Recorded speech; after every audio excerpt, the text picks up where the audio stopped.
किसिया भी झार लेली पहन लेली साड़ी लाली लगा लेली रूपवा सवारी एगो होता तो चली आके हुक राजा जी हो लगाई देही चोली आके हुक राजा जी हो लगाई देही चोली आके हुक राजा जी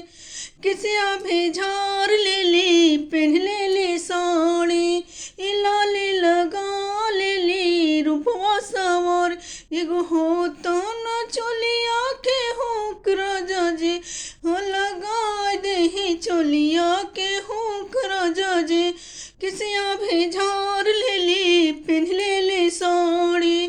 लाली लगा लेली रूपवा सवार एगो हो तो न चोलिया के हुक राजा जी हो लगा देही चोलिया के हुक राजा जी।